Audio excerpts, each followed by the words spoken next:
سلامتی ہے ان آنکھوں پہ جو ہدایت پہ نظریں جمائے بیٹھی ہیں، ان کانوں پہ جو ذکر خیر کے منتظر رہتے ہیں، اور ان قدموں پہ جو ہدایت کی راہ پہ گامزن ہیں۔ السلام علیکم، پروگرام غامدی میں خوش آمدید۔ ناظرین، آج ہم نے جس موضوع کو اپنے شرکاء اور محترم جاوید احمد غامدی کی باہمی گفتگو کے لیے منتخب کیا ہے وہ ہے تصور شیطان۔ جی ہاں ناظرین، وہی شیطان جو اگر آدم کو نہ بہکاتا تو شاید آج ہم دنیا میں نہ ہوتے، وہی شیطان جو لمحوں کی خطا کے باعث صدیوں کی سزا کاٹ رہا ہے، وہی شیطان جسے اقبال نے جمہوریت کا بانی قرار دیا، جس کی شخصیت پہ اخوان الصفا اور سر سید احمد خان نے تحفظات کا اظہار کیا اور اسے صرف برائی کی کشش قرار دیا۔ منصور حلاج اور ابن عربی شیطان کو توحید کا علم بردار کیوں سمجھتے ہیں؟ اگر ہر گناہ کے لیے شیطان بہکاتا ہے تو پھر شیطان کو نافرمانی کے لیے کس نے بہکایا؟ کیا ہم اپنے اعمال کی ذمہ داری شیطان پہ ڈال سکتے ہیں؟ اگر شیطان آگ سے بنا ہے تو کیا دوزخ کی آگ اس پہ اثر کرے گی؟ اگر توبہ کا دروازہ ہمیشہ کھلا ہے تو کیا شیطان اب توبہ نہیں کر سکتا؟ کس چیز نے اسے اپنی 1000 سالہ عبادت سے دستبردار ہونے پہ مجبور کیا؟ اور آخر شیطان بہکاتا کیسے ہے اور ہم خود کو اس کے بہکاوے سے کس طرح محفوظ رکھ سکتے ہیں؟ یہی بحث ہمارے آج کے پروگرام کا موضوع گفتگو ہے۔ غامدی صاحب، اس سے پہلے کہ ہم پروگرام کو آگے لے کے چلیں، میں چاہوں گا کہ آپ شیطان کی شخصیت اور اس کے افعال پہ مختصر روشنی ڈالیے۔ شیطان کا لفظ عربی زبان کا لفظ ہے، جس طرح آپ اردو زبان میں کہتے ہیں سرکش ہو گیا، بالکل اسی مفہوم میں عربی زبان میں شیطان کا ایڈجیکٹو یا اسم صفت استعمال کیا جاتا ہے۔ کوئی شخص جب سرکشی اختیار کرتا ہے انسانوں میں سے تو اسے بھی شیطان کہا جا سکتا ہے، جنوں میں سے سرکشی اختیار کرتا ہے تو اسے بھی شیطان کہا جا سکتا ہے، یہاں تک کہ زبان کے لحاظ سے اگر کوئی جانور سرکش ہو جائے تو اس کے لیے بھی شیطان کا لفظ بولا جا سکتا ہے۔ تو یہ ایک اسم صفت ہے، ایک ایڈجیکٹو ہے، اور جس طریقے سے دوسرے اسماء صفات استعمال ہوتے ہیں یا دوسرے ایڈجیکٹیوز استعمال ہوتے ہیں، بالکل اسی طریقے سے یہ لفظ بھی عربی زبان میں استعمال ہوتا ہے۔ ہماری اردو میں بھی آپ دیکھیے اس کے وہی استعمالات ہیں۔ بچہ بعض اوقات حدود سے تجاوز کر کے شرارت کرنے لگ جائے تو ہم کہتے ہیں کہ تم تو شیطان ہو رہے ہو۔ تو یہ استعمالات قرآن مجید میں بھی ہیں۔ مثال کے طور پر دیکھیے کہ قرآن مجید کو آپ سورہ بقرہ میں شروع ہی کرتے ہیں تو وہاں قرآن یہ کہتا ہے کہ یہ لوگ جو مصالحت کی تجویزیں پیش کر رہے ہیں، یہ جب اپنے شیطانوں کے پاس جاتے ہیں تو ان سے جا کر یہ اور یہ کہتے ہیں۔ وہاں ظاہر ہے کہ شیطانوں سے مراد ان کے لیڈر ہیں، ان کے رہنما ہیں، وہ پیچھے بیٹھ کر شرارتیں کر رہے ہیں اور نبی صلی اللہ علیہ وسلم کی دعوت کو نقصان پہنچانے کے منصوبے بنا رہے ہیں۔ ان کی اس سرکشی کی وجہ سے انہیں شیطان کے لفظ سے تعبیر کر دیا ہے۔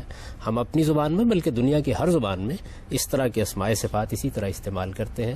مسئلہ صرف وہاں پیدا ہوتا ہے کہ جہاں قرآن ہمیں یہ بتاتا ہے کہ جس طریقے سے انسانوں کے اندر سے بعض لوگ سرکش ہو کر شیطان بن جاتے ہیں، بالکل اسی طریقے سے جنوں کے ساتھ بھی یہی معاملہ ہوا۔ یعنی اللہ تعالیٰ نے جو مخلوقات دنیا میں پیدا کی ہیں ان میں یہ معلوم ہوتا ہے کہ مادے کی تینوں صورتوں سے مخلوقات پیدا ہوئی ہیں۔ ایک صورت تو وہ ہے جس میں ہم مادے کو ٹھوس شکل میں دیکھتے ہیں، اس سے انسان کی تخلیق ہوئی ہے، بہت سے دوسرے جانوروں کی تخلیق ہوئی ہے۔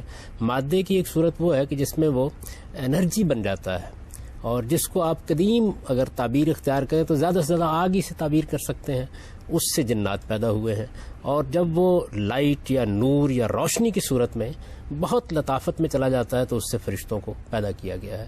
تو جتنی مادے کی صورتیں ہو سکتی ہیں ان سب سے اللہ تعالیٰ نے مخلوقات پیدا کی ہیں، اور ان میں یہ 3 مخلوقات بڑی غیر معمولی اہمیت کی حامل ہیں، چونکہ ان تینوں مخلوقات کو ارادہ دیا گیا ہے، ان تینوں مخلوقات کو اختیار دیا گیا ہے، ان تینوں مخلوقات کو شعور دیا گیا ہے۔ اب ظاہر ہے کہ جب شعور کو استعمال کیا جائے گا، ارادے کو استعمال کیا جائے گا، تو برا استعمال بھی ہوگا، اچھا استعمال بھی ہوگا۔ جب برا استعمال آخری درجے میں ہوتا ہے اور سرکشی تک پہنچ جاتا ہے تو ہم اسے شیطنت سے تعبیر کرتے ہیں، اور جو آدمی اس طرح کی کسی حرکت کا ارتکاب کرتا ہے اسے شیطان سے تعبیر کرتے ہیں۔ یہ سادہ بات ہے، اس کے اندر کوئی بڑا فلسفہ نہیں ہے۔ کہ آپ ابلیس کی شخصیت اور افعال پہ تھوڑی سی روشنی ڈالیں۔ ابلیس کے بارے میں قرآن مجید نے ہمیں یہ بتایا ہے کہ وہ جنات میں سے تھا، یعنی جس طریقے سے انسانوں کے اندر سے اگر کوئی آدمی غیر معمولی سرکشی اختیار کر لے تو آپ اسے شیطان کہتے ہیں، بالکل اسی طریقے سے ابلیس نے جو جنات میں سے ایک جن تھا جب سرکشی اختیار کر لی تو اسے بھی شیطان کے لفظ سے تعبیر کیا گیا۔ ایک ڈیزیز ہے جس کو کہتے ہیں OCD آبسیسو کمپلسو ڈس آرڈر، جس میں ایک تھاٹ پیٹرن بار بار ری جنریٹ ہوتا ہے، آپ چاہتے ہوئے بھی اس کو دبا نہیں سکتے۔ تو میرا سوال یہ ہے کہ کیا اس میں بھی آپ کی فری ول اس میں مطلب کہ کوئی رول پلے نہیں کر رہی ہوتی؟ کیا اس میں بھی شیطان انوالو ہے؟ اگر اس میں شیطان انوالو نہیں ہے، اس کا گناہ سارا میرے سر ہے، تو اس اسلام میں اس کی کیا سزا ہے؟ یہ شیطان کب آپ پر اثر انداز ہوتا ہے اس کا ایک قانون ہے جو قرآن مجید نے بیان کر دیا ہے. ایسا نہیں کہ ہر موقع کے اوپر وہ یہ کام کرنے کے لیے آ جاتا ہے. سب سے پہلے آپ کا ارادہ اور آپ کا اختیار روبہ عمل ہوتا ہے. اگر آپ بیمار ہیں، آپ کے اوپر کوئی ایسی کیفیت طاری ہے کہ جس میں آپ کا ارادہ اور آپ کا اختیار ویسے ہی معطل ہوا ہے، تو اس میں شیطان کیا کرے گا آگے؟ انسان کو ایک باشعور مخلوق بنایا گیا ہے جس کو ارادہ اور اختیار دیا گیا ہے. جب انسان اپنے ارادے اور اختیار کو استعمال کر کے سرکشی کا راستہ اختیار کرتا ہے، سرکشی کا مطلب کیا ہے؟ سرکشی کا مطلب یہ ہے کہ آپ پر حقیقت واضح ہو گئی ہے، اس کے باوجود آپ اس سے انحراف کر رہے ہیں. آپ ایک چیز کو غلط سمجھتے ہیں، اس کے باوجود آپ اس کا ارتکاب کرنے پر تلے ہوئے ہیں. تو یہ چیز جب آپ کے اندر پیدا ہو جاتی ہے تو ایک خاص مرحلے پر آ کر پھر شیاطین کو بھی موقع مل جاتا ہے، خواہ وہ دنیاوی زندگی میں آپ کے گرد و پیش ہوں جن کو آپ انسانوں کے شیاطین کہتے ہیں، یا وہ جنات میں سے ہوں، وہ اپنا اثر ڈالنا شروع کر دیتے ہیں. تو پہلا کام ہم کرتے ہیں، یعنی ہمارا ارادہ، ہمارا اختیار جو ہمارے اختیار میں ہے، پہلے ہم اس کو استعمال کرتے ہیں. اس کا استعمال صحیح بھی ہو سکتا ہے، اس کا استعمال غلط بھی ہو سکتا ہے.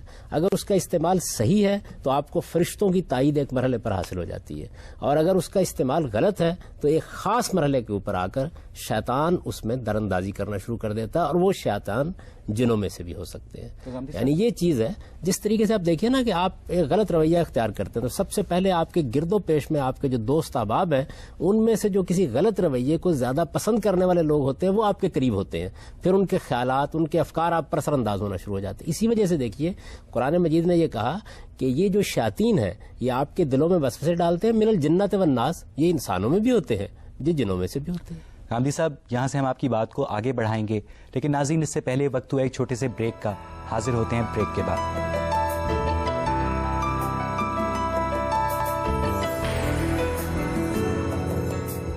غامدی صاحب، کیا حضرت آدم کا ارادہ بھی کمزور پڑ گیا تھا جو شیطان انہیں بہکانے میں کامیاب ہو گیا؟ آدم ہی تھے، یعنی وہ کوئی الگ سے مخلوق تو نہیں تھے نا.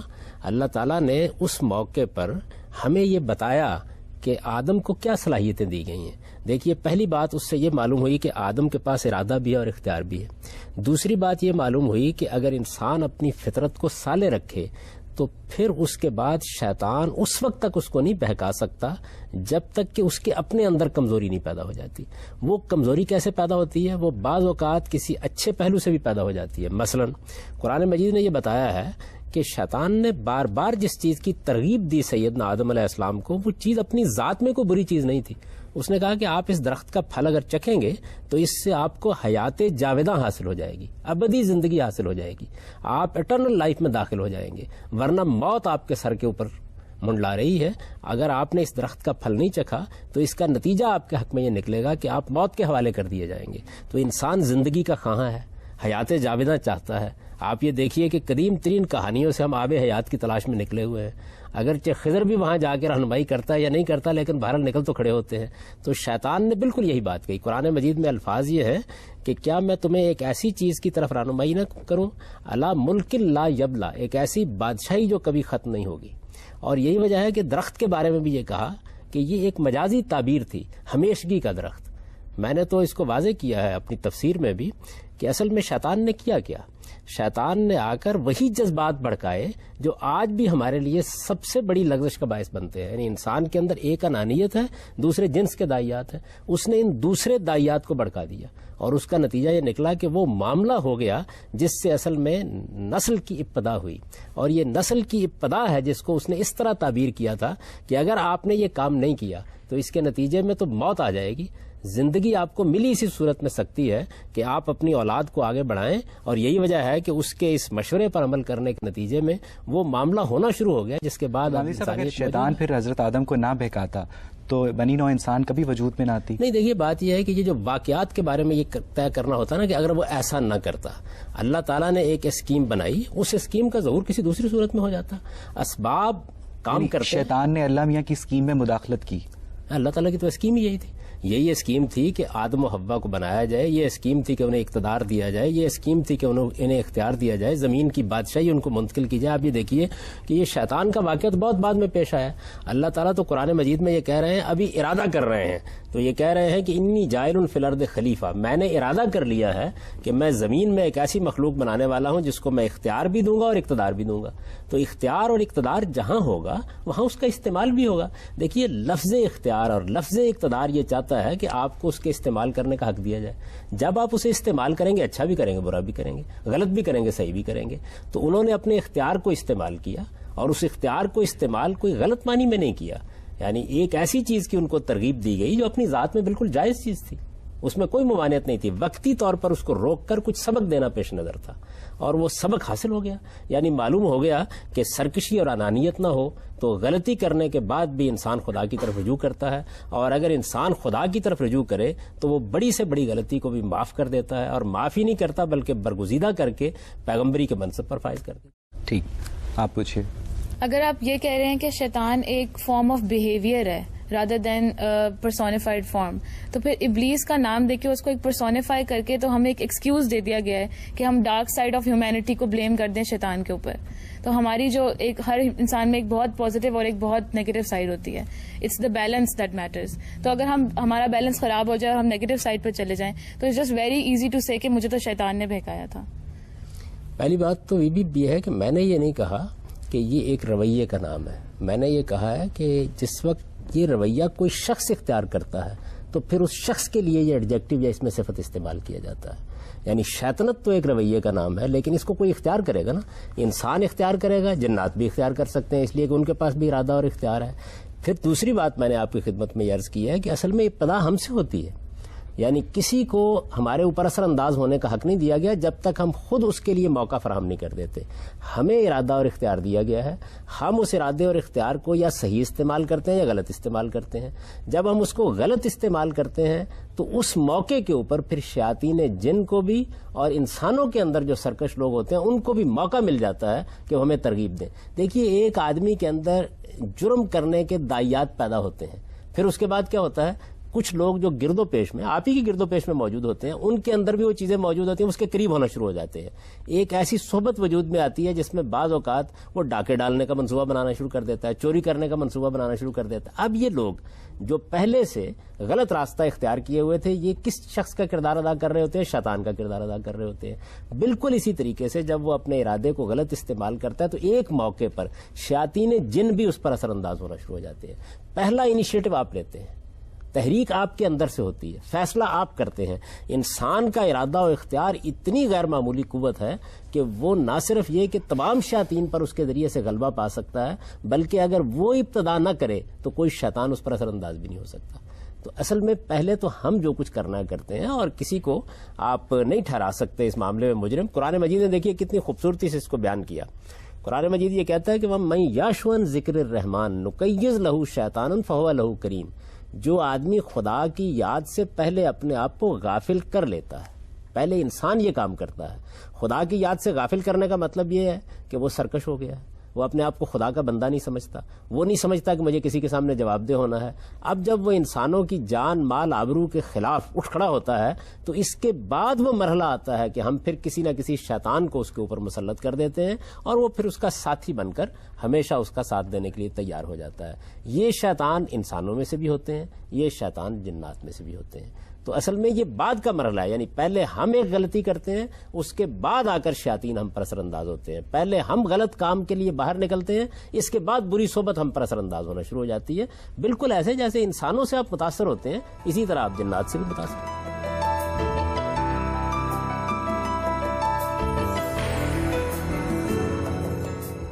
صاحب شیاطین جن مادی مخلوق ہیں, انسان بھی مادی مخلوق ہے, تو یہ شیاطین جن انسان کو مابعد طبیعتی طریقے سے کس طرح بہکا سکتے ہیں؟ میرا پوچھنے کا مطلب ہے ان کا میکانزم آف ایکشن کیا ہے؟ یہ تو ہم نہیں جانتے. اس کی وجہ یہ ہے کہ بے شمار ایسی مخلوقات ہیں کہ جن کے عمل کرنے کے طریقوں سے ہم واقف نہیں ہیں. لیکن دیکھیے موجودہ سائنس نے مادی علوم پر تحقیق کی تو معلوم ہوا کہ کتنی چیزیں ہیں جو ہمارے جینز میں سے, ہمارے باہر, ہمارے داخل میں سے, ہمارے خارج میں سے, اس مادی کائنات میں سے ہم پر اثر انداز ہو رہی ہیں. یعنی کتنی چیزیں ہیں. پھر ان چیزوں کو گرفت میں لے لیا گیا ہے. آپ یہ دیکھیے کہ آوازیں جن کو ہم سمجھتے تھے کہ تحلیل ہو جاتی ہیں، ہمیں معلوم ہوا کہ محفوظ رہتی ہیں. ہم یہ خیال کرتے تھے کہ بہت سی چیزیں ایسی ہیں کہ جو ہمارے ساتھ ہی دفن ہو جائیں گی، معلوم ہوا کہ وہ خود کائنات کے نظام کے اندر نقش ہو جاتی ہیں. تو اس طرح بہت سی ایسی حقیقتیں ہیں جن کو ظاہر ہے کہ ہم بتدریج دریافت کرتے ہیں اور اپنے علوم میں بھی دریافت کر رہے ہیں. اب جنات کس طریقے سے کام کرتے ہیں، چند بڑی بڑی باتیں ان کے بارے میں بتا دی گئی ہیں کہ ان کی تخلیق مادے کی اس فارم سے ہوئی ہے جس کو ہم زیادہ سے زیادہ سمجھانے کے لیے انرجی سے تعبیر کر سکتے ہیں. یہ بتا دیا گیا ہے کہ وہ چونکہ ایک ایسی مخلوق ہے کہ جس کو آپ دیکھ نہیں سکتے، تو اس وجہ سے وہ آپ کے اوپر اثر انداز ہوتی ہے تو آپ کے شعور پر جا کر اثر انداز ہو جاتی ہے. اثر انداز کس وقت ہوتی ہے؟ جب آپ اثر انداز ہونے کا موقع فراہم کرتے ہیں. یہ بالکل ایسے سمجھیے آپ جیسے عام طور پر آپ کو پیرا سائیکالوجی کے لوگوں نے یہ بتایا ہوگا کہ اگر کوئی آدمی کسی کو ہپنوٹائز کرنا چاہے تو یہ ممکن نہیں ہے جب تک معمول خود اپنے آپ کو پیش نہ کر دے. یعنی اگر آپ مزاحمت کرنا شروع کر دیں، آپ یہ مزاحمت کرنا شروع کر دیں کہ آپ کو ہپنوٹائز نہیں ہونا، تو کوئی بڑے سے بڑا آدمی بھی آپ کو نہیں کر سکتا. تو اصل میں آپ کا ارادہ ہے جسے پہلے آپ کمزور کرتے ہیں یا وہ کمزور ہو جاتا ہے. جب کمزور کر لیتے ہیں یا کمزور ہو جاتا ہے پھر سب کے اثر انداز ہونے کا موقع مل جاتا ہے. میں اگر یہ فیصلہ کر لوں کہ مجھے کوئی بری صحبت اختیار نہیں کرنی، کسی برے انسان کی ترغیب پر توجہ نہیں دینی، کان نہیں دھرنے، کچھ بھی نہیں ہوگا. پہلے میرے اپنے اندر کمزوری پیدا ہوتی ہے، میں کچھ کشش برائی کی طرف محسوس کرتا ہوں، اس کے بعد اس برائی کے علمبردار جو سوسائٹی کے اندر موجود ہوتے ہیں وہ میرے قریب آنا شروع ہو جاتے ہیں. آپ نے اگر یہ دیکھنا ہو تو آپ اپنے سیاستدانوں کو دیکھ لیں، سب سے بہتر نمونے آپ کو وہاں ملیں گے.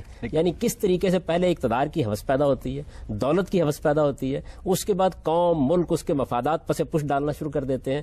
پھر ان کے گرد و پیش وہ لوگ اکٹھے ہونا شروع ہوتے ہیں جو پہلے سے سرکشی اختیار کر چکے ہوتے ہیں، اور آپ دیکھتے ہیں کہ پھر ان کو بھی وہ اپنے ہی راستے کے اوپر چلانے میں کامیاب ہو جاتے ہیں. بالکل شیطان ایسے ہی کرتا ہے. صاحب لیکن ایک سمپل لاجک یہ ہے کہ جو سپیریئر پاور ہے وہی ایک انفیریئر پاور کے اوپر اثر انداز ہو سکتی ہے. ایک انفیریئر پاور سپیریئر پاور کے اوپر اثر انداز نہیں ہو سکتی. اب اگر انسان اشرف المخلوقات ہے، ساری مخلوقات میں سب سے سپیریئر ہے، تو ایک انفیریئر مخلوق اس پر کس طرح اثر انداز ہو سکتی ہے؟ دونوں چیزیں غلط فہمی پر مبنی ہیں. پہلی بات تو یہ ہے کہ اشرف المخلوقات کی تعبیر قرآن کی تو نہیں ہے. قرآن مجید تو یہ کہتا ہے کہ ہم نے بنی آدم کو فضلنا علی کثیر ممن خلقنا، اپنی بہت سی مخلوقات پر فضیلت دی ہے. یہ نہیں کہا کہ سب مخلوقات پر یعنی انسان اشرف المخلوقات نہیں ہے. یہ تو قرآن نے نہیں کہا، یہ کسی صحیح حدیث میں بھی نہیں ہے. یہ تو اصل میں ایک محاورہ ہے جو لوگوں نے اختیار کر لیا. ہر مخلوق اپنے آپ کو اشرف المخلوقات سمجھتی ہے. انسان کو اللہ نے بڑا اعزاز دیا ہے، بڑا شرف دیا ہے. یہ کہا ہے کہ وَلَقَدْ كَرَّمْنَا بنی آدم، ہم نے بنی آدم کو بڑی تکریم عطا کی ہے اور بڑا شعور دے کر اس کو بھیجا ہے. لیکن یہ نہیں کہا کہ تمام مخلوقات میں برتری دی ہے. یہ کہا ہے عَلَىٰ كَثِيرٍ مِّمَّنْ خَلَقْنَا. دیکھیے بات یہ ہے کہ ہمارا معاملہ یہ ہے کہ بہت سی باتیں ہمارے ہم متس کے طور پر مشہور ہو جاتی ہیں، بہت سی باتیں ہم اوہام کے طور پر مان رہے ہوتے ہیں، بہت سی چیزیں ہم کہانیوں میں سن رہے ہوتے ہیں. ہم کبھی خدا کی کتاب کو کھول کر نہیں دیکھتے کہ وہ کسی حقیقت کو کیسے بیان کرتی ہے. تو قرآن نے تو یہ کہا ہے کہ علی کثیر ممن خلقنا، ہم نے بہت سی مخلوقات پر انسان کو فضیلت دی ہے. ایک بات. دوسری بات یہ ہے کہ یہ بات ہی درست نہیں ہے کہ ایک برتر مخلوق کی صرف اثر انداز ہوگی. دیکھیے بات یہ ہے کہ تمام حیوانات کتنے کمتر ہیں، اس کے باوجود ہم پر اثر انداز ہو جاتے ہیں. بعض اوقات ہمیں مار تک ڈالتے ہیں، بعض اوقات ہم ان کے معاملے میں بالکل بے بس ہو جاتے ہیں. اگر کبھی تجربہ کرنا ہو تو ایک طرف انسان کی برتری دیکھیے کہ وہ شیر کو پنجرے میں قید کر لیتا ہے، دوسری طرف اس کی بے بسی دیکھیے کہ اگر جنگل میں کہیں سابقہ پیش آ جائے، کہیں جنگل میں سابقہ پیش آ جائے تو دیکھ لیجئے کس حالت کو پہنچ جاتا ہے. لیکن صاحب ہم جن کو پنجرے میں قید نہیں کر سکتے، ہم جانور کو تو کر لیں گے، جن کو کیسے کریں گے؟ میں آپ سے گزارش کر رہا ہوں. دیکھیے بات یہ ہے کہ کر سکتے ہیں یا نہیں کر سکتے، اس معاملے میں لوگ اپنے تجربات مختلف بیان کرتے ہیں. اور ایک وقت آپ نے دیکھا قرآن نے بھی یہ بیان کیا کہ اللہ تعالیٰ نے انہی جنات کو جن کو آپ برتر مخلوق کہہ رہے ہیں ان کو سیدنا سلیمان کی گرفت میں دے دیا تھا. وہ ان کے لیے کام کرتے تھے. یعنی قرآن مجید نے اس کی پوری تفصیل بیان کی ہے. پھر وہ واقعہ بیان کیا جس کے بعد جنات کو یہ معلوم ہوا کہ ان کے علم کے بھی حدود ہیں. وہ اتنا غیب کا علم نہیں رکھتا، اس لیے کہ سید سلیمان کی موت کے بارے میں وہ پہلے سے نہیں جان سکے کیا صورتحال ہوئی اور کیا نہیں ہوئی. تو یہ سارے معاملات پیش آتے رہتے ہیں. مختلف مخلوقات ایک دوسرے سے کام لیتی رہتی ہیں، ان کے کام آتی بھی رہتی ہیں. مثال کے طور پر دیکھیے نا کہ جنگ بدر کے بارے میں قرآن یہ بیان کرتا ہے کہ اس میں انسان لڑنے کے لیے اترے لیکن ان کی مدد کے لیے ہم نے فرشتے ان کی پشت پر کھڑے کر دیے. تو وہاں دیکھیے کہ ایک بڑی برتر مخلوق جو فرشتے ہیں، جو جنات سے بھی زیادہ برتر ہے اپنی خلقت کے لحاظ سے، وہ انسان کی مدد، تائید اور اس کی رہنمائی کے لیے. لیکن صاحب اگر جنگ بدر میں فرشتے کھڑے کر دیے تو پھر جنگ احد میں کیوں نہیں کیے؟ یہ بات یہ ہے کہ اللہ تعالیٰ کا ایک قانون ہے مدد کرنے کا. وہ مدد کرنے کا قانون یہ ہے کہ جب آپ کسی اللہ تعالیٰ کے کام کے لیے میدان میں اترتے ہیں تو آپ کو کوئی غلطی نہیں کرنی. اگر آپ نے صبر اور ثبات سے کام لیا ہے تو مدد ملے گی, اگر ایسا نہیں ہے تو نہیں ملے گی. وہاں مسلمانوں نے غلطی کی, اس کی سزا دینی ضروری تھی, اس لیے کہ ان کا تزکیہ مقصود تھا, ان کو الگ کرنا مقصود تھا, اور یہ بتانا مقصود تھا کہ وہ بھی اپنے آپ کو پاکیزہ بنانے کے لیے اپنی غلطیوں پر توجہ کریں. تو اللہ کے قانون کو سمجھنا چاہیے. یہ بالکل ایسے ہی ہے کہ آپ دیکھیے کہ آپ حفظان صحت کے اصولوں کی اگر پابندی نہیں کرتے ہیں تو اس کے بعد شفا بھی اللہ دیتا ہے, زندگی بھی اللہ دیتا ہے, موت بھی اللہ دیتا ہے, لیکن جو آپ نے خلاف ورزی کیا اس کی سزا بھی پھر اس کے قانون کے مطابق آپ کو مل جاتی ہے. تو یہی معاملہ اس وقت ہوا جنگ احد میں. تو آپ جانتے ہیں کہ رسالت میں آپ صلی اللہ علیہ وسلم نے جو ایک جنگی تدبیر بتائی تھی, مسلمانوں کے ایک حصے نے اس کی خلاف ورزی کی. جب خلاف ورزی کی تو اللہ تعالیٰ اس پر تبصرہ کرتے ہیں سورہ آل عمران میں, اور یہ کہتے ہیں کہ یہ مقصد تھا تاکہ معلوم ہو جائے کہ تم میں سے کون پیغمبر کے ساتھ کھڑا ہے حقیقی معنی میں اور کون نہیں کھڑا ہے. تو چونکہ دنیا آزمائش اور امتحان کے اصول پر بنی ہے, اس وجہ سے یہاں یہ تو نہیں ہو سکتا کہ ایک ہی معاملہ کیا جائے. انسان جو رویہ اختیار کریں گے اس کے لحاظ سے ان کے ساتھ معاملہ کیا جائے. ٹھیک, آپ پوچھیں. شیطان کس طرح کی چیزوں کے میں ملوث ہوتا ہے؟ دیکھیے بات یہ ہے کہ جس وقت آپ ایک غلط ارادہ کر لیتے ہیں, آپ نے فیصلہ کر لیا کہ آپ ایک غلط کام کریں گے, آپ نے اپنے ارادے اور شعور سے یہ فیصلہ کیا, آپ چل پڑے اس مقصد کے لیے, اب شیطان کو موقع ملتا ہے, آپ معمول بن چکے ہیں اس کے. اب جس وقت آپ اپنے آپ کو ایک معمول کی حیثیت سے پیش کر دیتے ہیں, یہ آپ کا ارادہ ہے, اس کے بعد وہ اثر انداز ہونا شروع ہو جاتا ہے. تو جب آپ اپنے آپ کو کسی برائی کے حوالے کر دیتے ہیں, اس کے بعد پھر شیاطین جن بھی اثر انداز ہوتے ہیں اور شیاطین انس بھی اثر انداز ہوتے ہیں. آپ کے گھر میں جو ٹیلی ویژن رکھا ہوا ہے وہ اپنے اندر ریسیو کرنے کی صلاحیت رکھتا ہے, تبھی یہ ممکن ہوتا ہے کہ جو کچھ ٹیلی ویژن اسٹیشن میں ہو رہا ہے وہ اپنے گھر میں آپ دیکھ سکیں. اس کے بغیر ممکن نہیں ہوتا. تو انسان بھی جس وقت کسی سگنل کو ریسیو کرنے کے اپنے آپ کو قابل بنا لیتا ہے اور وہ اپنے ارادے اور اختیار سے بناتا ہے, پھر انسانوں کا سگنل بھی اس تک پہنچتا ہے اور جنات کا بھی اس تک پہنچتا ہے اور فرشتوں کا بھی پہنچتا ہے. غامدی صاحب, یہاں سے ہم آپ کی بات کو آگے بڑھائیں گے, لیکن ناظرین اس سے پہلے وقت ہوا ایک چھوٹے سے بریک کا. حاضر ہوتے ہیں بریک کے بعد.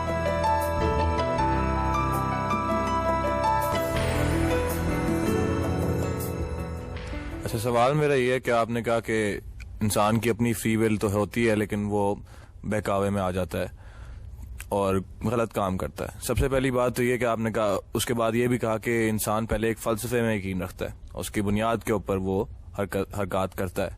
تو سب سے پہلی بات تو یہ ہے کہ غلط اور صحیح میں فرق کیا ہے, یہ کس طرح ڈیفائن کرتے ہیں. دوسری بات یہ ہے کہ اگر کوئی انسان فرض کریں کہ ایک مزدور ہے جو سارا دن کام کرتا ہے اور ساری زندگی محنت کرتا ہے, لیکن اب اس کے گھر میں آٹا نہیں ہے, اس کے پاس اس کے بچے جو ہیں 6 دن سے بھوکے بیٹھے ہوئے ہیں, اور جب ان کی وہ حالات دیکھ کے وہ کسی آٹے کی فیکٹری میں ڈاکہ ڈالتا ہے تو کیا اس کے اوپر شیطان نے ایکٹ کیا ہے؟ اسی طرح صحیح اور غلط میں فرق کہاں سے بیان ہوتا ہے, اس کے لیے آپ کو ایک ڈومیننٹ آئیڈیالوجی چاہیے ہوتی ہے. آپ اگر کمپیریٹیو ریلیجن دیکھیں اسلام سے باہر نکل کے, کہ جتنے بھی مونوتھیسٹک معنی کہ ایک خدائی قوت میں یقین رکھنے والے جتنے بھی اب تک مذاہب آئے ہیں, ان سب میں شیطان اور اس کے اپوزٹ ایک خدائی قوت میں یقین کی بات کی گئی ہے تاکہ ان میں ایک بیلنس پیدا ہوا ہو, اور اسی کی بنیاد کے اوپر کافی کام کیے جاتے ہیں. صحیح اور غلط میں کیا کہتے ہیں فرق بیان کیا جاتا ہے, نہ کہ اس کے جو آپ کی ایک مادیاتی کنڈیشن ہے آپ اس کو اینڈ میں اگنور کر دیتے ہیں. اچھا, بہت سارے سوالات جمع ہو گئے. پہلے تو اچھائی اور برائی. جی, سب سے پہلی بات تو یہ ہے کہ اچھائی اور برائی کا شعور انسان خود لے کے آیا ہے. یعنی جس طریقے سے انسان کو دیکھنے کے لیے آنکھیں دی گئی ہیں اور سننے کے لیے کان دیے گئے ہیں, اسی طرح انسان کو ایک حادثہ اخلاقی دیا گیا ہے. میں جیسے ہی شعور کی عمر کو پہنچتا ہوں تو جس طرح میں اپنی جنسی جبلت کو دریافت کر لیتا ہوں, بالکل اسی طریقے سے میں خیر اور شر کا شعور بھی اپنے اندر پاتا ہوں. اچھا کیا ہے, برا کیا ہے, یہ میرے ضمیر کے اندر ودیت ہے. انسان نام ہی اس چیز کا ہے کہ جانوروں کے بالکل برخلاف وہ خیر و شر کا, اچھائی اور برائی کا شعور رکھتا ہے.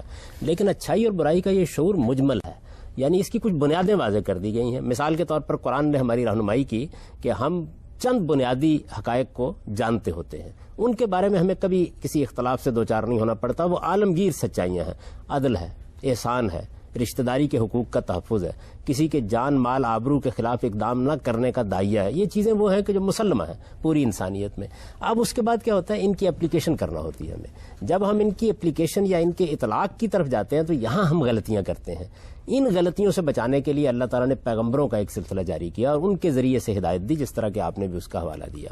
ظاہر ہے کہ یہ وہ مرحلہ ہے جس مرحلے کے اوپر خیر بھی بالکل متعین ہو جاتا ہے، شر بھی بالکل متعین ہو جاتا ہے کہ کیا ہے۔ باقی رہ گئی یہ بات کہ ایک آدمی اپنے بچوں کی مجبوری کی وجہ سے ڈاکہ ڈالنے کے لیے گیا ہے، تو یہ ٹھیک ہے اپنی جگہ بات کہ مجبوری بعض اوقات انسان کو یہاں بھی پہنچا دیتی ہے، لیکن اگر اس آدمی سے آپ یہ پوچھیں کہ تمہارے گھر میں اگر کوئی ڈاکہ ڈالنے کے لیے آ جائے تو اس کو خیر کہو گے یا شر کہو گے؟ قرآن مجید نے اس کو بڑی خوبصورت تعبیر سے واضح کیا ہے۔ قرآن نے یہ کہا ہے کہ دنیا میں روز لوگ کم تولتے ہیں اور کم تول کے دیتے ہیں، ملاوٹ کرتے ہیں، لیکن کوئی اپنے مال میں ملاوٹ کرانے کے لیے کبھی تیار ہو گیا ہے؟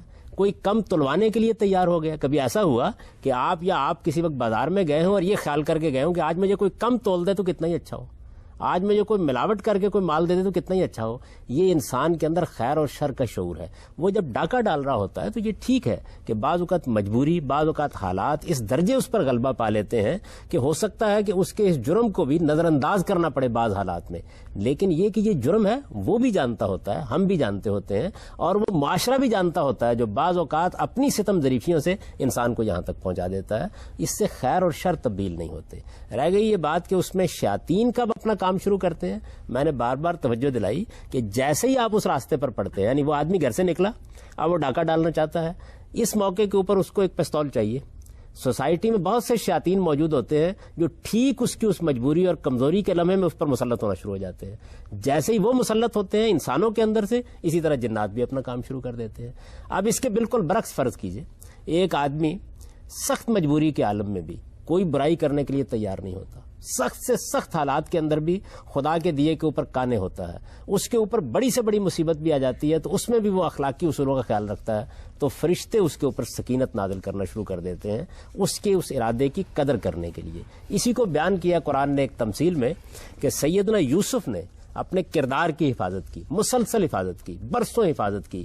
ایک موقع ایسا آ گیا کہ جس میں جب زلیخا نے انہیں اپنی طرف دعوت دی تو اس وقت کردار کی حفاظت کرنا بڑا مشکل کام بن گیا۔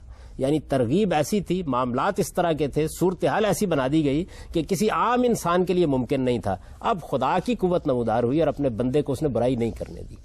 تو یہ چیز جو ہے یہ کب حاصل ہوتی ہے؟ جب آپ اپنے آپ کو اس کا استحقاق ثابت کر دیتے ہیں، یعنی جب آپ اس قابل اپنے آپ کو کر لیتے ہیں کہ اب خدا بھی آپ کی مدد کرے، فرشتے بھی آپ کی مدد کریں۔ بین ہی یہی معاملہ شیاطین کے ساتھ ہوتا ہے۔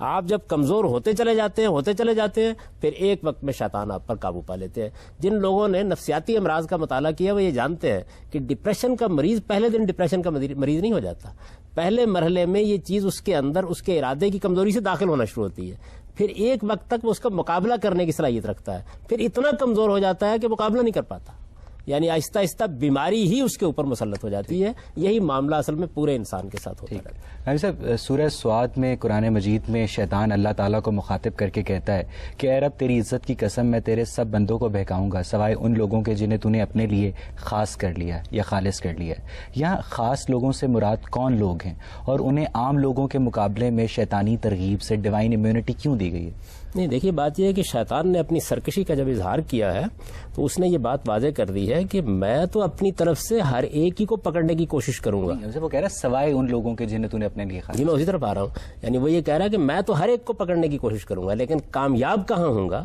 کامیاب وہاں ہوں گا جہاں کوئی تیرا بندہ نہیں رہے گا۔ یعنی یہاں جو بات بیان کی گئی وہی ہے کہ جن بندوں کو تو نے اپنا بندہ بنا لیا ہے، اور خدا اپنا بندہ کیسے بناتا ہے اس کو قرآن نے دوسری جگہ واضح کر دیا کہ جو بندے خدا کو یاد رکھتے ہیں، جو خدا کے سامنے پیشی اور حاضری کے تصور کے ساتھ جیتے ہیں، ان کو خدا اپنا بندہ بنا لیتا ہے۔ تو جن کو خدا اپنا بندہ بنا لیتا ہے، جب وہ اس قابل اپنے آپ کو کر لیتے ہیں، پھر شیطان ان پر اثر انداز نہیں ہوتا۔ یہی بات ہے جس کو رسالت پاک صلی اللہ علیہ وسلم نے ایک موقع کے اوپر بیان کیا، جب ایک شخص نے آپ سے پوچھا کہ کیا آپ کے ساتھ بھی شیطان ہے؟ تو آپ نے فرمایا ہاں، لیکن میں نے اس کو مسلمان کر لی۔ یعنی جس وقت آپ نے اپنے اندر جو خیر کے دائیات تھے ان کو نشو و نما دی، شر کے دائیات پر آپ نے قابو پانے کی کوشش کی، تو یہ دیکھیے کتنی خوبصورت ادبی تعبیر ہے کہ وہی دائیات جو مجھے برائی کی طرف لے جاتے تھے اب وہ خدا کے سامنے صرف گندہ ہو گئے۔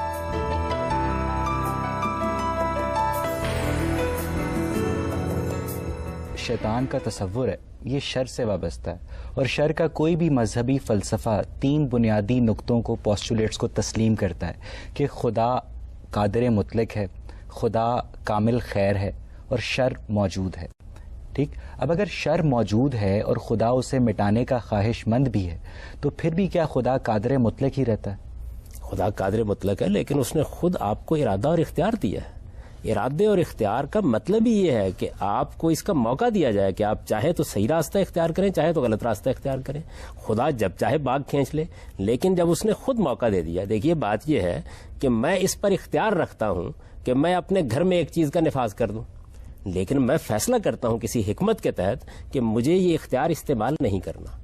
تو خدا قادر مطلق ہے، اس میں کیا شک ہے، لیکن کیا وہ ہمارے طریقے کے اوپر ہر وقت اپنی قدرت کو استعمال کرے؟ اس نے اپنی قدرتی سے یہ فیصلہ کیا کہ میں انسان کو، جنات کو، فرشتوں کو ایک دائرے میں اختیار دے رہا ہوں. جب اس نے اختیار دے دیا تو پھر اختیار کا تو طریقہ یہی ہے کہ اس کو استعمال کرنے کا موقع دیا جائے. جب آپ اس کو استعمال کرنے کا موقع دیں گے تو اس سے شر پیدا ہوگا. صرف شر کا خالق اللہ تعالیٰ نہیں ہے، ہرگز نہیں. شر تو انسان کے سوء انسان تو اللہ تعالیٰ کی مخلوق ہے نا، اس میں کیا شک ہے. تو پھر اس کا مطلب ہے انڈائریکٹلی اللہ تعالیٰ ہی شر کا خالق ہے. نہیں، یوں نہیں ہے. اس کی وجہ یہ ہے کہ یہ تب ہوتا اگر انسان کو اللہ تعالیٰ نے ایک روبوٹ کے طریقے پہ بنایا ہوتا، اس میں شر کرنے کی صلاحیت رکھ دی ہوتی اور وہ شر کرنے پہ مجبور شر کرنے کی ترغیب تو رکھی نا. ترغیب نہیں رکھی، صلاحیت دی ہے. صلاحیت کیا چیز دی ہے؟ صلاحیت اصل میں ایک بہت بڑی خیر دی ہے انسان کو. وہ کیا ہے؟ وہ ہے اختیار. کوئی معمولی چیز ہے یہ؟ یعنی ایک بے اختیار مخلوق کے مقابلے میں ایک با اختیار مخلوق بنا دی. دیکھیے لفظ اختیار کے اندر اتر کر اس پہ غور کریں. یہ جب دیا جائے گا اس کا استعمال ہوگا، استعمال برا بھی ہوگا، استعمال اچھا بھی ہوگا. ورنہ اختیار ہوا کیا؟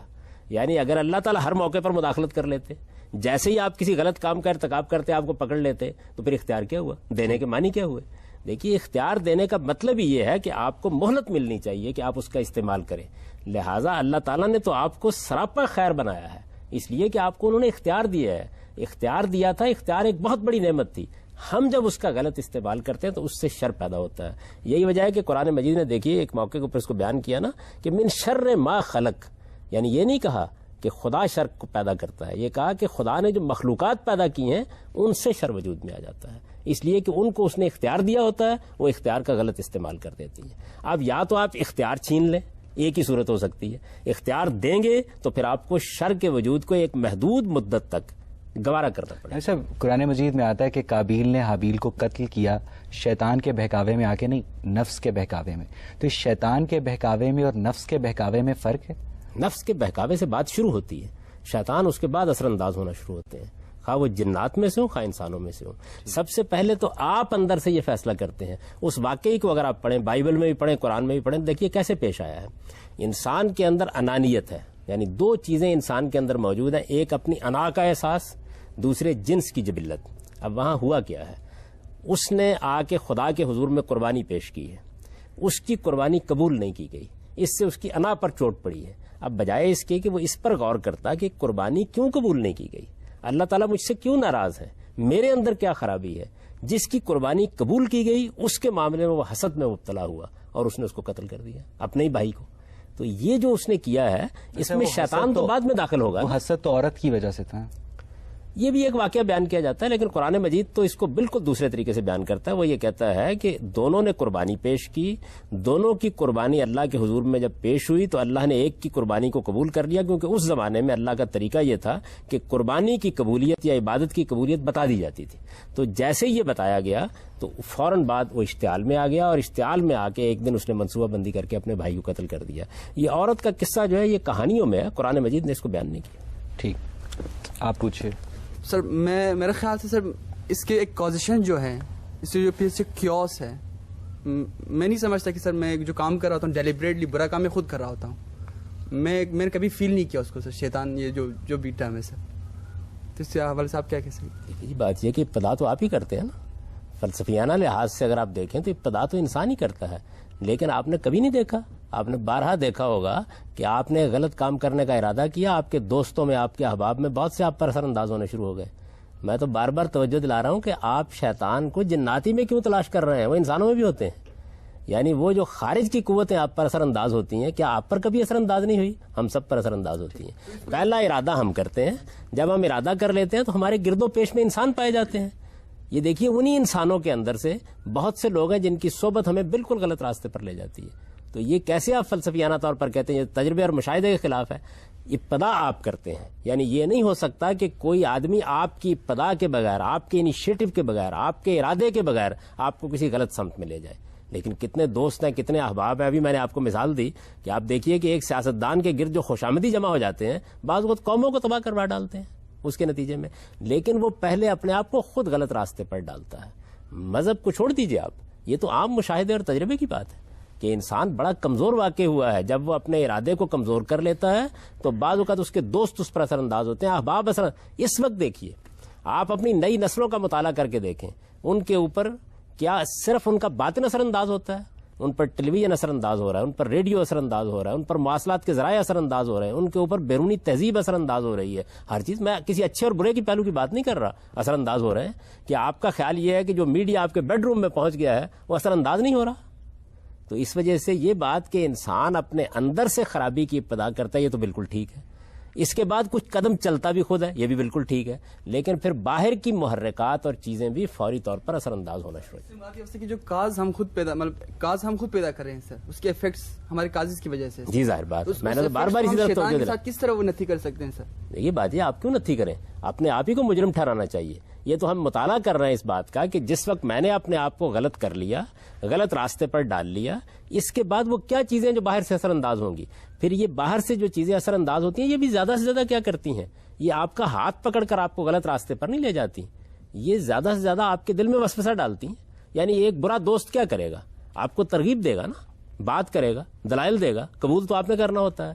تو آخر تک انسان ہی کر رہا ہوتا ہے جو کچھ اس نے کرنا ہے, لیکن یہ بات کہ اثر انداز ہوتی ہیں دوسری چیزیں. یعنی میری بات کا یہ مطلب نہیں ہے کہ آپ شیطان پر یا کسی دوست پر ذمہ داری ڈال کے فارغ ہو جائیں.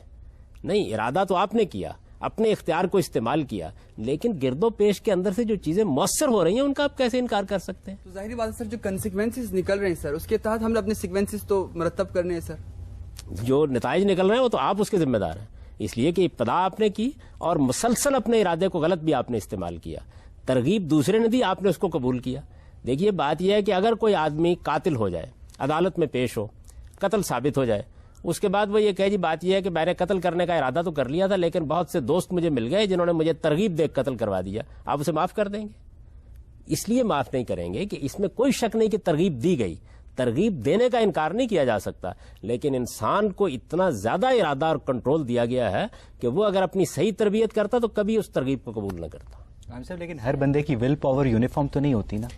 اتنی ضرور ہوتی ہے کہ وہ اس طرح کی ترغیبات کا مقابلہ کر سکے, لیکن جس طرح آپ باقی ساری صلاحیتوں کو پالش کرتے ہیں نا, مثال کے طور پر ایک آدمی مصور پیدا کیا گیا, ایک آدمی شاعر پیدا کیا گیا, صلاحیت تو اللہ نے دے دی, لیکن صلاحیت کو پالش کرنا, اس کو نشو و نما دینا, یہ تو انسان کا کام ہے. ارادے کا معاملہ بھی یہی ہے, ارادہ ایک صلاحیت ہے جو آپ کے اندر دی گئی ہے, اس ارادے کو مضبوط بنانا, محکم کرنا, یہ آپ کا کام ہے. غریب آدمی اور امیر آدمی کی ول پاور سیم ہوتی ہے؟ بعض اوقات غریب آدمی کی زیادہ ہوتی ہے. اس کی وجہ یہ ہے کہ امیر آدمی ایسی سہولتوں میں پیدا ہوتا ہے کہ جہاں آہستہ آہستہ اس کے ارادے کی قوت کمزور ہونی شروع ہو جاتی ہے. امیر آدمی کا کیا قصور ہوا کہ وہ شیطانی ترغیب میں؟ دیکھیے بات یہ ہے کہ قصور تو اصل میں بالکل ابتدا میں موجود ہے ہر ایک کا, کسی کا کم کسی کا زیادہ. وہ کیا؟ یعنی ایک آدمی جس کو آپ فرض کر لیجئے کہ اچھا ماحول نہیں ملا جی, اور اس کو اچھی ترغیبات نہیں ملی, تو قصور میں ذرا کمی آ جائے گی. اس کے لحاظ سے اللہ بھی معاملہ کرتا ہے, انسان بھی معاملہ کرتے ہیں, لیکن جو بنیادی ارادہ ہے وہ آپ ہی کا ہے. یعنی وہ امیر آدمی بھی کہ جس کے ارادے پر بے شمار چیزیں اثر انداز ہو گئی ہیں, وہ غریب آدمی جس کے ارادے پر بے شمار چیزیں اثر انداز ہو گئی ہیں, اثر انداز ہوئی ہیں. اگر وہ ان کو اثر انداز نہ ہونے دیتا تو اس کے اندر اتنی قوت, اتنی صلاحیت موجود تھی. لیکن جیسے کہ ایک صاحب نے یہاں سوال کیا تھا, اگر وہ اس درجے میں کمزور ہو چکا ہے کہ جس کو آپ کہتے ہیں کہ آپ اس کے اندر ایک بیماری کسی کیفیت ہے, مریض ہو چکا ہے, تو آپ دنیا میں بھی معاف کرتے ہیں. آپ دیکھیے عدالت بھی اس وقت کہتی ہے کہ نفسیاتی مریض ہے تو اس کے معاملے میں اب سختی سے کام نہیں لیا جائے. یہی معاملہ خدا بھی کرتا ہے. جی آپ کا سوال. اسلامک تھیولوجی میں جتنی مونوتھیسٹک ہسٹری آف مین ہے, اور اس میں بتایا جاتا ہے کہ شیطان جو ہے اپنی ڈاؤن فال سے پہلے, اپنے زوال سے پہلے ایک خدا سے محبت کرتا تھا, ان کی عبادت کرتا تھا اور خدا کو پسند تھا. تو اور دوسرا قرآن میں جب اس کی خطا بتائی جاتی ہے تو اس کی صرف ایک خطا یا ایک گناہ بتایا جاتا ہے جو یہ ہے کہ اس نے خدا کی نافرمانی کی. میرا سوال یہ ہے کہ قرآن میں جب شیطان کہتا ہے کہ میں سجدہ نہیں کروں گا کیونکہ میں اسے بہتر ہوں, تو خدا اس کا انکار نہیں کرتا, نہ اس میں اس کی نفی کی جاتی ہے. تو اگر اس میں کیا یہ خدا کے اینڈ پہ یہ ایک کوئی انجسٹیفائڈ چیز نہیں ہے کہ اس نہ شیطان کو اپنی غلطی کا احساس دلایا گیا. دوسرا جو خدا جو ایک رحیم ہستی ہے, ایک رحمت والی ہستی ہے, انسان کی ہسٹری ایک بے رحمی یا ایک انفرگیون ایکٹ سے شروع ہوتی ہے. تو خدا ایک جو رول ماڈل ہے پوری انسانیت کے لیے, وہ کیا کہتے ہیں پہلے شیطان کو فرگیو نہیں کر سکا تو ہمیں کیا فرگیو کرے گا. پہلی بات جو آپ نے فرمائی ہے کہ شیطان خدا سے بہت محبت کرتا تھا, غالباً آپ کا اشارہ ابلیس کی طرف ہے. جی. یعنی میں نے تو واضح کر دیا کہ شیطان ایک ایڈجیکٹو یا اس میں صفت ہے جو انسانوں کے لیے بھی استعمال ہو جاتا ہے, وہ جنوں کے لیے بھی استعمال ہو جاتا ہے, لیکن اگر خاص ابلیس مراد ہے تو ابلیس کے بارے میں یہ جو کہانی سنائی جاتی ہے یہ کہانی قرآن میں بیان نہیں ہوئی, یہ کسی صحیح حدیث میں بھی بیان نہیں ہوئی, یہ محض کہانی ہے, داستان ہے. قرآن نے صرف اتنی بات بیان کی ہے کہ وہ جنات میں سے تھا. یہ کبھی ہو ہی نہیں سکتا, خلاف عقل ہے کہ یک بیک اتنی بڑی سرکشی کا ارتکاب کر لیا جائے. سرکشی کے پہلے سے جراثیم موجود ہوتے ہیں, اس کے بعد آدمی اس کا ارتکاب کرتا ہے, چنانچہ وہاں بھی اسی طرح ہوا. تو ایک تو اس افسانے کو ذہن سے نکال دیجئے, یہ افسانہ لوگ سناتے ضرور ہیں لیکن اس کی کوئی بنیاد الہامی لٹریچر میں کہا جاتا ہے کہ وہ بہت عبادت گزار تھا, وہ 10,000 سجدے یہ سب داستان ہے, کہانی ہے جتنی بھی. قرآن میں کہیں اس کا ادنا درجے میں ذکر نہیں ہے, کسی صحیح حدیث میں بھی اس کا ذکر نہیں ہے. میں تو اسی لیے بار بار نوجوانوں کو توجہ دلاتا ہوں کہ ان کے گھر میں اللہ کی کتاب موجود ہوتی ہے, اس کو نکال کے کبھی پڑھیں تو انہیں معلوم ہو کہ کتنی کہانیاں اور داستانیں ہیں جو ہمارے یہاں مشہور ہو چکی ہیں, درحال کہ اس کی کوئی بنیاد نہیں ہوتی. دوسری چیز یہ ہے کہ جو شیطان نے کیا وہ صرف نافرمانی نہیں ہے, وہ سرکشی ہے. دیکھیے نافرمانی تو سیدنا آدم علیہ السلام سے بھی ہوئی. سرکشی کا مطلب یہ ہے کہ جب آپ سے ایک غلطی ہو گئی تو غلطی کا پہلی بات تو یہ کہ محرک کیا ہے. آدم کی غلطی کا محرک اللہ تعالیٰ نے یہ بتایا ہے کہ انہیں ترغیب دے گئی کہ اگر آپ یہ غلطی کریں گے جس کو اللہ نے منع کر دیا تھا وہ کام کریں گے تو اس سے آپ کو حیات جاویداں ابدی بادشاہی حاصل ہو جائے گی. یہ ایک اچھی بات ہے جس کی طرف وہ لپکے, یہ اپنی ذات میں بری بات نہیں ہے. شیطان نے یا ابلیس نے جو غلطی کی یا نافرمانی کی اس کا محرک دیکھیے کیا ہے. اس کا محرک کسی اچھی چیز کو حاصل کرنے کا جذبہ نہیں ہے, انانیت ہے. اس نے جو استدلال کیا وہ یہ تھا کہ مجھے آپ نے آگ سے پیدا کیا ہے, میں ایک برتر مخلوق ہوں, اس کو آپ نے مٹی سے پیدا کیا ہے, یہ ایک کہتر مخلوق ہے, آپ نے اس کے سامنے مجھے سجدہ ریز ہونے کے لیے کیوں کہا. یہ در حقیقت انانیت اور تکبر ہے. انانیت اور تکبر کا ہی چلے اظہار ہو گیا. جس وقت توجہ دلائی گئی کہ یہ تکبر کس کے سامنے کر رہے ہو, عالم کے پروردگار کے سامنے کر رہے ہو, تو آدم کو جب توجہ دلائی گئی تو آپ دیکھیے قرآن کیا کہتا ہے, وہ فوراً توبہ کر کے رجوع کر کے اللہ کی طرف متوجہ ہو گئے اور انہوں نے اللہ تعالیٰ سے درخواست کی کہ ان سے فی الواقع غلطی ہوئی, انہیں معاف کر دیا جائے. اس نے کیا کیا, اس نے کہا کہ نہ صرف یہ کہ میں نے صحیح کیا ہے بلکہ میں اس سرکشی پر قائم ہوں اور اب میں قیامت تک انسانوں کو گمراہ کرنے کی ذمہ داری اپنے اوپر لے رہا ہوں.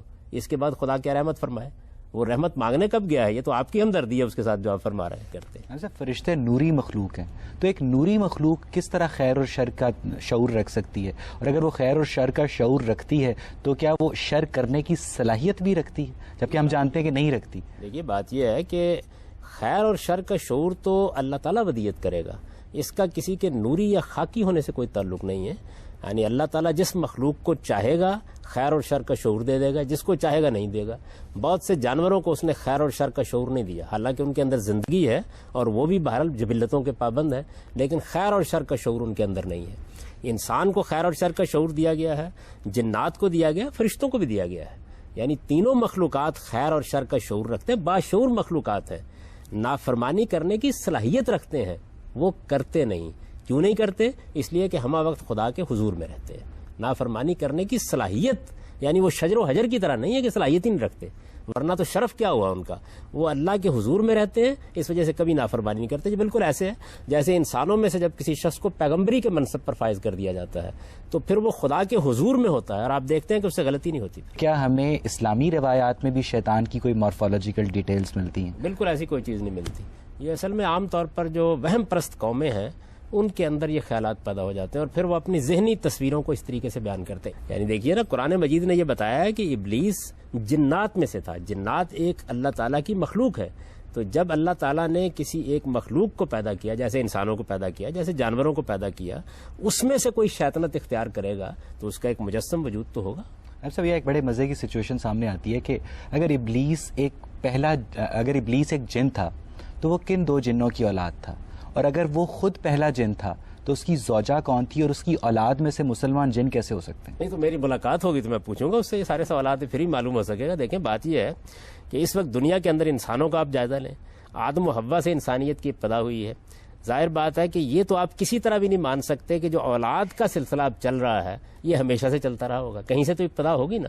تو اس وجہ سے قرآن نے ہم کو یہ بتایا کہ پہلے مرحلے میں زمین کا پیٹ ہی ماں کا پیٹ بنا ہے، اس کے اندر سے انسانوں کو پیدا کیا گیا، انسانوں کو کیا سب مخلوقات کو پیدا کیا گیا ہے.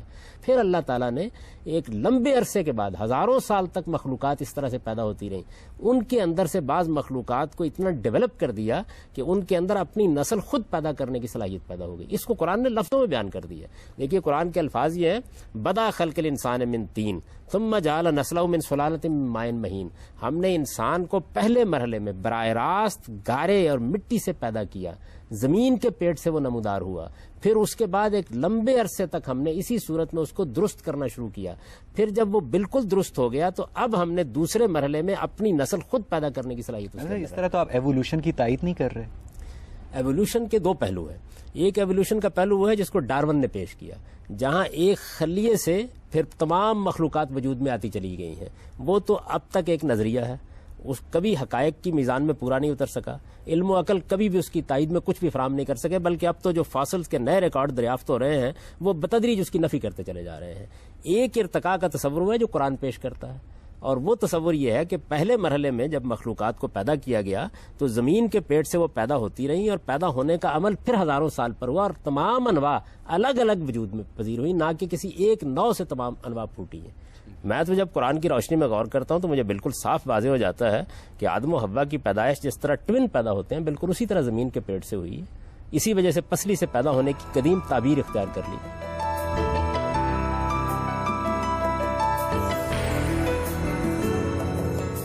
لیکن احادیث میں آتا ہے کہ حوا کو آدم کی پسلی سے پیدا کیا گیا، اس لیے وہ ٹیڑھی کیا کہتے ہیں صفت کی مالک ہے. ان احادیث کے اندر جو بات بیان کی گئی ہے وہ سب روایتوں کو جمع کریں تو بالکل دوسری بات معلوم ہوتی ہے. اس سے تو یہ معلوم ہوتا ہے کہ کسی موقع کے اوپر عورتوں کے بارے میں کس طرح کا رویہ اختیار کیا جائے، اس کو واضح کرنے کے لیے رسالت مآب صلی اللہ علیہ وسلم نے فرمایا کہ عورت کی مثال پسلی کسی ہے، نازک بھی ہوتی ہے اور ذرا تھوڑا سا مزاج کے اندر ٹیڑھ بھی رکھتی ہے. اگر اس کو تم سیدھا کرنے کی کوشش کرو گے تو ٹوٹ جائے گی، اس کے ساتھ چلنا پڑتا ہے. یعنی حوا کو آدم ایک تعبیر ہے، بڑی خوبصورت ادبی تعبیر ہے جو رسالت مآب صلی اللہ علیہ وسلم نے اختیار کی. یہ پسلی کا جو افسانہ عام طور پہ بیان کیا جاتا ہے یہ قرآن و حدیث کے لیے اجنبی ہے بالکل. یعنی حوا کو آدم کی پسلی سے پیدا نہیں کیا گیا، ایسی کوئی بات قرآن مجید میں بیان نہیں. قرآن تو جس طرح کی تصویر بیان کرتا ہے وہ یہ کہتا ہے کہ دونوں کو ہم نے نفس واحدہ سے پیدا کیا ہے. قرآن مجید کے اپنے الفاظ یہ ہیں کہ اے لوگوں اس خدا کا تقوی اختیار کرو جس نے تمہیں ایک جان سے پیدا کیا، اور پھر یہ کہا ہے کہ ان کے اندر سے جوڑا بنایا ان کا، یعنی آدم کو بھی اسی جان سے پیدا کیا، حوا کو بھی اسی جان سے پیدا کیا. یعنی جو انسانی زندگی کی اصل حقیقت ہے اس کو بیان کرتا ہے. یہ نہیں کہتا کہ وہ جان کون سی تھی جس سے پیدا کیا جوڑے کو، ایک جان سے جوڑا پیدا کیا گیا، وہ جان کیا ہے، جان سے کیا مراد ہے؟ یہ بات یہ ہے کہ اس وقت بھی یہ ایک قطرہ آب ہوتا ہے جس کے اندر سے عورت بھی بنتی ہے اور مرد بھی بنتا ہے. لیکن ایک قطرے سے ایک مرد اور ایک عورت بیک وقت نہیں بن سکتے. نہیں، دیکھیے بات یہ ہے ایک قطرے کے اندر خصوصیات کیا ہے. اصل بات تو یہ ہے اللہ تعالیٰ نے جو ابتدائی زندگی پیدا کی ہے اس ابتدائی زندگی بارے میں ہمیں وہ بتاتا ہے کہ اس دنیا کے اندر یہ جو تمہیں زمین نظر آ رہی ہے اسی کو ہم نے ماں کے پیٹ کی طریقے سے انسانوں کی اور دوسری مخلوقات کی تخلیق کا محور بنا لیا. اس کے اندر سے یہ سب پیدا ہوئے. تو نفس واحدہ کا مطلب جو ہے وہ قطرہ آب نہیں ہے. یہ تو میں نے سمجھانے کے لیے ایک مثال آپ کے سامنے واضح کی. یعنی ایک جان سے پیدا کیا، ان کی شخصیت ایک ہے، ان کی شخصیت میں کوئی فرق نہیں ہے. یہ نہیں ہے کہ ایک اصل ہے اور دوسرا اس کا ضمنی وجود ہے، بلکہ ایک ہی جان، ایک ہی شخصیت، ایک ہی حقیقت ہے جس سے ان کو وجود پذیر. ٹھیک یار آپ پوچھو. ہاں جی، میرا سوال یہ ہے کہ اگر شیطان کو قیامت تک جو ہے وہ انسان کو بہکانے کی چھوٹ دی گئی ہے تو رمضان میں اسے کیوں قید کر دیا جاتا ہے؟ اللہ تعالیٰ انسان کے نفس کے اور انسان کے دل کے اوپر کیوں نہیں مہر لگا دیتا بجائے کہ وہ شیطان کو قید کر دیتا ہے؟ اس کی کیا ریئلٹی ہے، کیا حقیقت ہے؟ شیطان کو جو مہلت دی گئی ہے وہ مہلت تو قیامت تک اس لیے برقرار رہنی چاہیے کہ انسان کو جو مہلت دی گئی ہے وہ قیامت تک برقرار ہے. یعنی انسان کے ساتھ معاملہ یہ نہیں کیا گیا کہ ایک خاص دور کے بعد اب انسان سے اختیار چھین لیا جائے گا. قیامت تک جتنے انسان پیدا ہوں گے ان سب کے پاس ارادہ بھی ہے، ان سب کے پاس اختیار بھی ہے. جب ارادہ و اختیار ہے تو اپنا ارادہ و اختیار استعمال کریں گے. ارادہ و اختیار اچھا بھی استعمال کریں گے، برا بھی استعمال کریں گے. برا استعمال کریں گے تو اس پر انسانوں میں سے جو لوگ سرکش ہو چکے ہیں وہ بھی اثر انداز ہوں گے، جو جنات میں سے سرکش ہو چکے ہیں وہ بھی اثر انداز ہوں گے. یہ اثر انداز ہونے کا عمل بعد کے زمانے میں ہوتا ہے. اب یہ دیکھیے کہ یہ جو بعد کا عمل ہے اس کو اللہ تعالیٰ روک بھی دیتے ہیں بعض اوقات. چنانچہ رمضان کے مہینے میں بعد کا عمل روکا جاتا ہے. آپ کے نفس کو روک دیا جائے تو پھر تو آزمائش ہی ختم ہو گئی, امتحان ہی ختم ہو گیا. یعنی ایک سپورٹ کھینچ لی جاتی ہے, جو برائی کے حق میں موجود ہے وہ کھینچ لی جاتی ہے, لیکن جو اچھائی کے حق میں سپورٹ ہے یعنی فرشتوں کی سکینت وہ رمضان میں بھی باقی رہتی ہے. اسلام میں ڈفرینٹ فرقے ہیں جو ڈفرینٹ کنسیپٹ دیتے ہیں اسلام کے بارے میں, تو ہم اپنے شعور کو استعمال کر کے کیسے ڈیسائیڈ کر سکتے ہیں کہ کون ٹھیک ہے؟ یہ بات یہ ہے کہ یہ جو سیکٹس یا فرقے ہیں یہ وجود میں کیسے آئے؟ شعور کو استعمال کرنے سے آئے. یعنی انسان اپنے شعور کو استعمال کرتا ہے تو کسی چیز کو سمجھنا چاہتا ہے تو اس میں غلطی بھی کھا جاتا ہے. بعض اوقات نیک نیتی سے غلطی کھاتا ہے, بعض اوقات تعصب کی وجہ سے غلطی کرتا ہے, بعض اوقات جذبات سے مغلوب ہو کے غلطی کرتا ہے. تو آپ اپنے شعوری سے اس کی غلطی اس پر واضح بھی کرتے ہیں. یعنی یہ فرقے اور یہ جو گروہ آپ کے ہاں بنے ہوئے ہیں یہ اس وقت ایک مصیبت بنتے ہیں جس وقت تعصبات میں مبتلا ہو جاتے ہیں. ورنہ انسان سوچتا ہے تو اس میں مختلف زاویہ ہے نظر وجود میں آ جاتے ہیں. ابھی دیکھیے ہم سب لوگ بات کر رہے ہیں, ہم انسان ہیں, ہمارے مابین بہت سی چیزوں میں اختلاف ہوگا, تو یہ کیا کوئی قابل مذمت چیز ہے؟ یہی تو انسان کا شرف ہے. جب آپ اس اختلاف کو اپنے تعصب کی وجہ سے چھوڑنے کے لیے تیار نہیں ہوتے, سرکشی پر اتر آتے ہیں, صحیح بات بھی نہیں سنتے کسی دوسرے کی, اور باہمی احترام کے جذبے سے خالی ہو جاتے ہیں, تب یہ خرابی کا باعث بنتا ہے. تو انسان کا شعور ہی ہے جس کو استعمال کر کے مختلف آراء بنتی ہیں, اس سے پھر مختلف گروہ وجود میں آتے ہیں. انسان کا شعور ہی ہے جس کو استعمال کر کے آپ ان گروہوں کی غلطی بھی واضح کر سکتے ہیں. دیکھیے رسول اللہ صلی اللہ علیہ وسلم نے کتنی خوبصورتی سے یہ بات بیان کر دی کہ اگر آپ کو صحیح بات کو جاننا ہو تو آپ کے لیے کرائیٹیرین معیار کیا ہے. آپ نے فرمایا میری امت میں بھی بے شمار گروہ بن جائیں گے جیسے بنی اسرائیل میں بنے, لیکن وہ آدمی جو حقیقت کو جاننا چاہے اس کے لیے معیار کیا؟ آپ نے فرمایا ما انا علیہ واصحابی. وہ صرف تھوڑی سی زحمت کر کے دین کے بارے میں جب کوئی مسئلہ پیش ہو تو یہ معلوم کر لے کہ میرا اور میرے صحابہ کا طریقہ کیا تھا. کتنا واضح معیار ہے. اگر آپ اپنے عقلی گدے لگاتے رہیں گے, اگر آپ ادھر ادھر کی باتیں سنتے رہیں گے, کہانیوں کی تحقیق کرنے کے لیے تیار نہیں ہوں گے, تو پھر ظاہر ہے کہ فرقے بھی بنے گے, گروہ بھی بنے گے. آپ تھوڑی دیر کے لیے توقف کر کے معلوم کر لیں کہ اللہ کا پیغمبر جو بات کہہ کے گیا تھا وہ بات کیا تھی. صاحب لیکن مسئلہ یہ ہے کہ مسلمانوں کا ہر فرقہ دوسرے فرقے کو شیطان کا پیروکار قرار دیتا ہے, جس سے جو اسلام کی وحدانیت ہے وہ پارا پارا ہو جاتی ہے. تو اس کا کوئی حل نہیں ہے؟ اس کا حل تعلیم ہے. دیکھیے یہ کیوں کرتے ہیں لوگ, اس کی وجہ یہ ہے کہ ہمارے اوپر جہالت کا غلبہ ہو چکا ہے. مسلمانوں کا بنیادی مسئلہ, ہمارے ہاں تو لوگ بہت سیاسی مسائل بیان کرتے ہیں, کوئی فلسطین کا مسئلہ بیان کرے گا, کشمیر کا مسئلہ, کوئی امریکہ کو گالیاں دے گا, کسی کو. اصل میں ہمارا مسئلہ کیا ہے؟ ہمارا مسئلہ غربت اور جہالت ہے. غربت اور جہالت کے خلاف اگر ہم جنگ نہیں کرتے, جہاد نہیں کرتے, تو اسی طرح کی پستی میں گرے رہیں گے. آپ جب لوگوں کو تعلیم دیتے ہیں تو ان کے اندر رفت پیدا ہوتی ہے, وہ اختلافات کے اسباب سمجھتے ہیں, پھر وہ اس کے بعد میوچل رسپیکٹ کے ساتھ, باہمی احترام کے ساتھ. فرقے تو پھر بھی نہیں ختم ہوئے نا؟ نہیں, فرقے ختم ہو جاتے ہیں, مکاتب فکر رہ جاتے ہیں. جس وقت آپ تعلیم عام کر دیتے ہیں تو اس کے بعد یعنی مغرب میں آپ یہ دیکھیے کہ فلسفے میں, سائنس میں کیا نقطہ ہے نظر ختم ہو گئے. ایسا نہیں ہے, ایسی فضا بن گئی ہے کہ لوگ ایک دوسرے کو گالیاں نہیں دیتے, ایک دوسرے کی بات سنتے ہیں, باہمی احترام کے ساتھ ایک دوسرے کی بات سنتے ہیں. میں آپ سے اختلاف کر رہا ہوں, اختلاف کرنے کے بعد ہم ہنستے ہوئے اٹھ کے چلے جائیں, ایک چائے کے کپ پہ اکٹھے ہوں, اختلاف کریں اور یہ کہہ کے اٹھ جائیں کہ ہم اختلاف کرنے کے لیے بیٹھے تھے, نہیں اطمینان ہوا, نہیں اتفاق ہوا, کیا فرق پڑتا ہے؟ تو اگر ہمارے اندر یہ تعلیم اور تربیت پیدا ہو جائے. اس وقت صورتحال کیا ہے؟ اس وقت صورتحال یہ ہے کہ شیطان نے بھی تو اختلاف ہی کیا تھا نا. نہیں, شیطان نے اختلاف نہیں کیا, سرکشی کی ہے. یعنی اختلاف تو اس وقت تک تھا کہ اس نے ایک سوال کر لیا. دیکھیے اختلاف تو انسان کو کرنے کا حق ہے, لیکن اختلاف کرنے والا, آپ اس دیکھیے پورا وہ واقعہ کتنی خوبصورتی سے قرآن نے بیان کیا. اختلاف فرشتوں نے کیا, اللہ تعالیٰ نے اس اختلاف کے بعد یہ نہیں کیا کہ ڈانٹ دیا ہو. نہیں, فرشتوں نے کیا اختلاف کیا تھا؟ یعنی انہوں نے یہ کہا نا کہ آپ زمین پر اگر ایک صاحب اقتدار مخلوق بنانے والے ہیں تو فساد پیدا ہو جائے گا.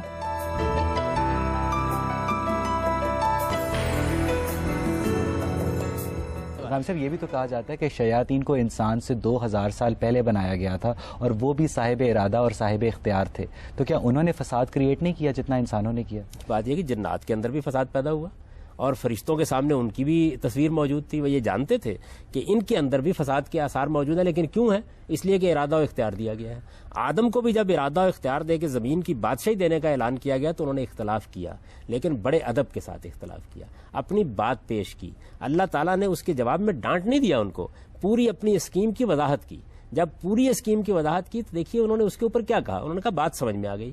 ابلیس نے یہ بات نہیں مانی. اس کو بتایا گیا کہ اس وقت تمہیں ایک امتحان میں ڈالا گیا تھا. وہ امتحان کیا تھا کہ تم اپنی انانیت کے تابع ہوتے ہو یا برتر خداوند کے حکم کی پیروی کرتے ہو.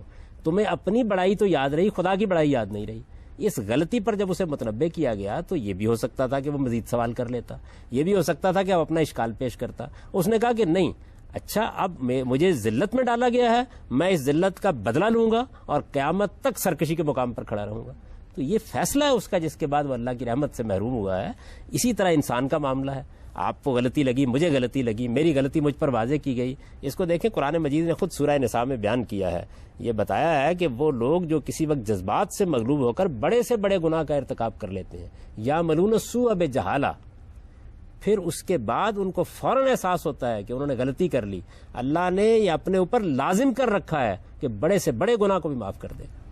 ٹھیک, تو آپ نے رویہ کیا اختیار کیا؟ اگر رویہ سرکشی کا ہے تو پھر یہ ہے کہ آپ کے دل میں ہمدردی کے جذبات پیدا ہو سکتے ہیں, لیکن کسی سرکش انسان کے لیے ہمدردی کے جذبات نہیں ہونے چاہیے. یعنی ہمارے ہاں بھی یہی صورتحال ہے کہ جس وقت کوئی آدمی سرکشی کے ساتھ قانون کی آنکھوں میں آنکھیں ڈال کر قانون توڑنے کی کوشش کرتا ہے, مقابلے میں کھڑا ہو جاتا ہے, اس کے بعد آپ کہتے ہیں کہ اس کو سخت ترین سزا دی جائے یا انتہائی سزا دی جائے, ورنہ تو افو درگزر کے بہت سے مواقع ہوتے ہیں. ماڈرن سائیکالوجی اور سوشولوجی سے یہ پتہ چلتا ہے کہ انسان کی سوشلائزیشن یا اس کا کلچر یا اس کی انوائرمنٹ جو ہے, جو اس کو خیر کے تقاضے بتاتا ہے, وہ بہت امپورٹنٹ ہوتے ہیں. جیسے افریقہ کے کچھ ٹرائبز میں کینیبلزم جو ہے وہ کیا بالکل جائز سمجھا جاتا ہے.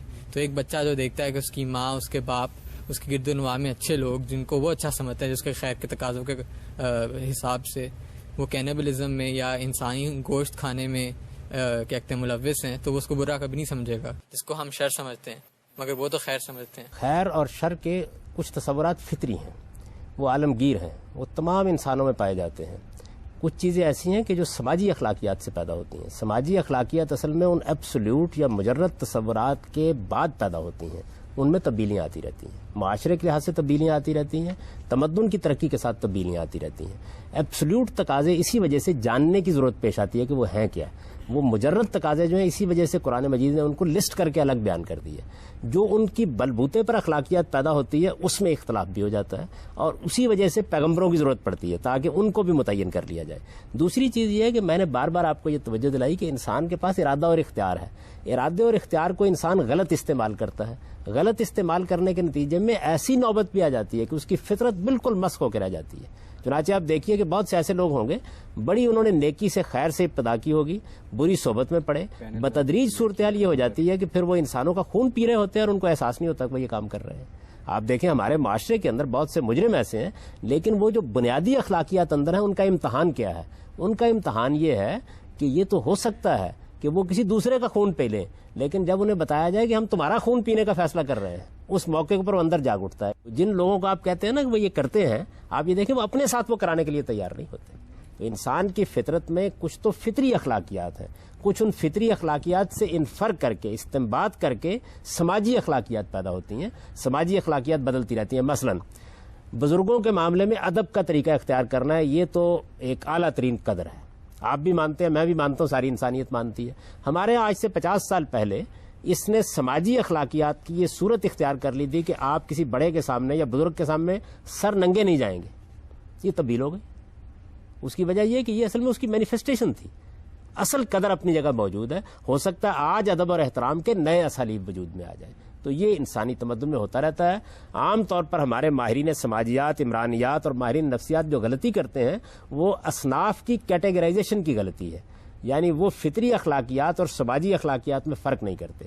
فطری اخلاقیات ناقابل تغیر ہیں, عالمگیر ہیں, ہمیشہ سے ہیں, ہمیشہ رہیں گی. سماجی اخلاقیات ان سے پیدا ہوتی ہیں, ان کی بنیاد پر اٹھتی ہیں, وہ تبدیل ہوتی رہتی ہیں. جس طرح پازیٹیو چارج اپنی شناخت کے لیے نیگیٹو چارج کا محتاج ہوتا ہے, تو کیا رحمان بھی اپنی شناخت کے لیے شیطان کا محتاج ہے؟ دیکھیے بات یہ ہے کہ رحمان اپنی شناخت کے لیے کسی چیز کا محتاج نہیں ہے.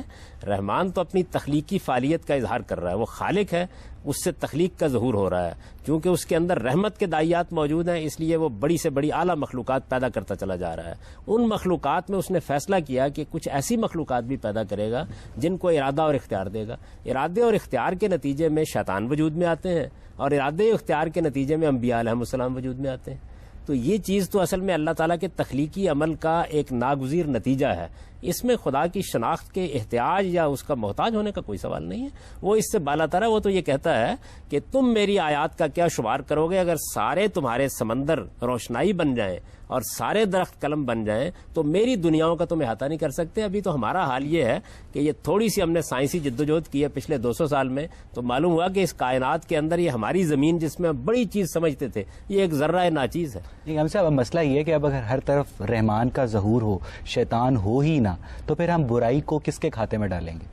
یہ بات یہ ہے کہ اگر رحمان کا ہر طرف ظہور ہو, جیسے کہ مجھے توقع ہے کہ جنت میں ہو جائے گا, تو اس موقع کے اوپر اب برائی ہوگی نہیں, اس لیے اس کو کسی کھاتے میں ڈالنے کی ضرورت نہیں ہوگی. اس کا مطلب ہے دنیا میں اسٹیبلٹی کے لیے شیطان اتنا ہی ضروری ہے جتنا رحمان. اختیار کے استعمال اور اس امتحان کے لیے جس میں انسان کو ڈالا گیا ہے اس میں یہ ضروری تھا کہ آپ کے اندر یہ صلاحیت رکھی جائے کہ آپ برائی کر سکیں. یعنی ہمارے اندر جو صلاحیت ہے برائی کرنے کی وہ شیطان ہے. آپ کے اندر جو صلاحیت ہے برائی کرنے کی وہ آپ کے نفس کا دائیہ ہے. شیطان تو اصل میں یا ہم بنتے ہیں یا جنات بنتے ہیں, ہے نا. شیطان اس کو نہیں کہتے ہم. ہمارے نفس کے اندر اللہ تعالیٰ نے اس کو دیکھے کیسے بیان کیا, بتایا وَنَفْسٍ وَمَا سَوَّاهَا فَأَلْهَمَهَا فُجُورَهَا وَتَقْوَاهَا. میں نے انسانی نفس کو, انسانی شخصیت کو تشکیل دیا, میں نے اسے بنایا, اور جب اس کو نک سک سے درست کیا تو اس کے اندر یہ صلاحیت رکھ دی کہ یہ چاہے تو خیر کا راستہ اختیار کرے, چاہے تو شر کا راستہ اختیار کرے. غامدی صاحب, یہاں سے ہم آپ کی بات کو آگے بڑھائیں گے, لیکن ناظرین اس سے پہلے وقت ہوا ایک چھوٹے سے بریک کا. حاضر ہوتے ہیں بریک کے بعد.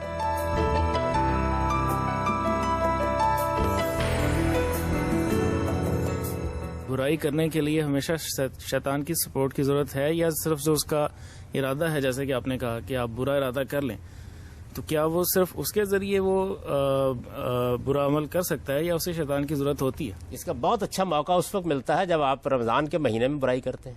دیکھیے اللہ تعالیٰ کہتے ہیں کہ میں شیطان کو تو بند کر دیتا ہوں, جنات کو میں کسی قسم کے بھی وسوسے ڈالنے سے روک دیتا ہوں, اس کے باوجود برائی ہوتی ہے. تو اس کا مطلب یہ ہے کہ برائی کا منبع اور شر کا منبع خود آپ کا ارادہ و اختیار ہے.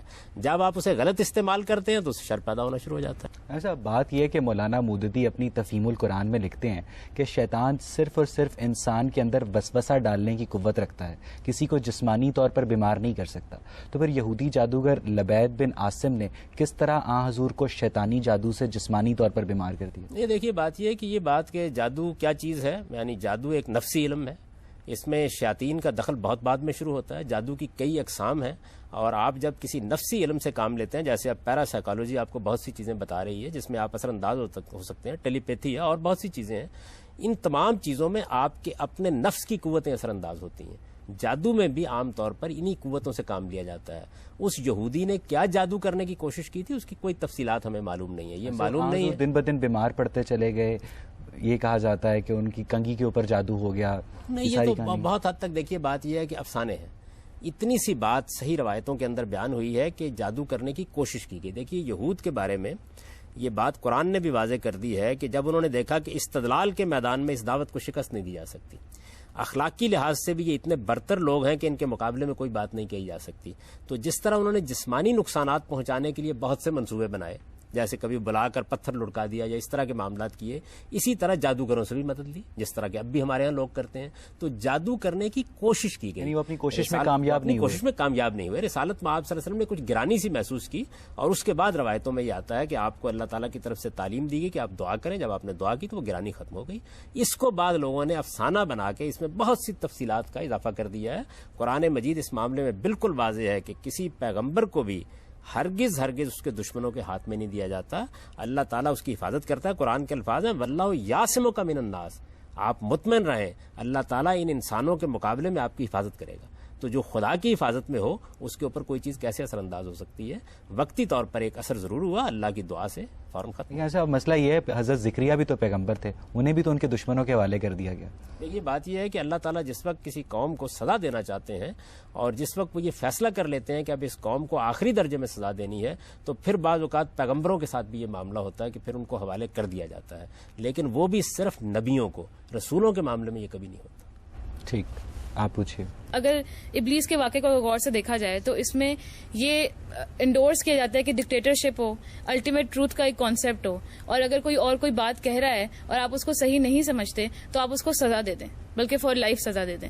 تو اگر آپ کوئی نے سرکشی کے لفظ پر غور نہیں کیا. سرکشی کا مطلب یہ ہوتا ہے کہ میں نے ایک رائے قائم کی, مجھ پر میری رائے کی غلطی واضح ہو گئی, میں اب بھی اس پہ اصرار کر رہا ہوں, اس کو سرکشی کہتے ہیں. تو اگر مجھ پہ میری رائے کی غلطی واضح رائے کا نہیں کر مطلب یہ ہے, اگر آپ کی غلطی واضح نہیں ہوئی تو پھر تو آپ استدلال کریں گے نا, آپ بات بیان کریں گے, آپ دوسرے کی بات سننے کے لیے تیار ہوں گے. جب میں اپنے آپ کو انسان سمجھ کر اپنی رائے کا اظہار کر رہا ہوتا ہوں تو میں یہ کہتا ہوں جی میں نے یہ بات اس طرح سمجھی ہے, میرے پاس اس کے یہ دلائل ہیں, میں اپنی بات بیان کر رہا ہوں.